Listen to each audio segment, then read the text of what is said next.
வணக்கம் மக்களே. Big pass நிகழ்ச்சி இன்றைக்கி ரொம்ப மோசமாக இருக்குது.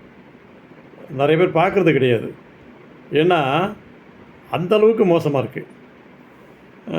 நான் என்ன சொல்கிறேன்னா, பிக் பாஸ் நிகழ்ச்சி காதலுக்கு முக்கியத்துவம் கொடுக்குற மாதிரி இருக்குது.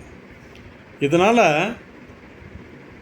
அந்த பகுதி ஒரு குடியிருப்புன்னா அந்த பகுதியில் இருக்கவங்க அதை பார்த்தாங்கன்னா, சின்ன பசங்க பார்த்தாங்கன்னா இது மாதிரியான காதல் விளையாட்டுகள் விட வாய்ப்பு இருக்குது. அதாவது கமலும் திவ்யா 2 பேரும் பண்ணுறாங்க பாருங்கள், உள்ள அட்டுழியம். மற்ற யங்ஸ்டர்ஸ்லாம் எப்படி இருப்பாங்க, எப்படி ஃபீல் பண்ணுவாங்க? ஏங்க இப்படி பண்ணுறீங்க? நியாயமாக இல்லை? இது சீசன் 8 அடுத்த சீசன் 9. பிக் பாஸுக்கு வாங்க, காதல் பண்ணிவிட்டு போங்க அப்படின்னு ஒரு ஆடு கொடுங்க சார். நிறைய பேர் உள்ளே வருவாங்க. ரொம்ப மோசமாக இருக்குங்க, வேண்டாங்க. சமுதாய சீர்கேடு வேண்டாங்க. ஏன்னா அவங்க படிக்கணும், நீ சூழ்நிலைக்கு படித்தா தான் அவங்களுக்கு நான் பின்னாடி வேலை. இப்போவே அது ஒன்று காதல் பண்ண ஆரம்பிச்சிச்சுன்னா கஷ்டங்க வேணாங்க. சமுதாயம் கெட்டு போகிற அளவுக்கு நிகழ்ச்சிகள் வேண்டாம்.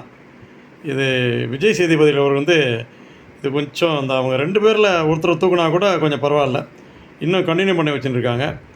இது மக்களுக்கு நல்லா தெரியல. நல்ல நிகழ்ச்சியாக போடுங்க ஐயா. சமூக ஆர்வலர் என்ற அடிப்படையில் எனது கருத்து. நான் இன்றைக்கி தான் உட்காந்து பார்த்தேன், என்னால் பார்க்க முடியல. நன்றி. சமூக ஆர்வலர் என்ற அடிப்படையில் எனது கருத்து.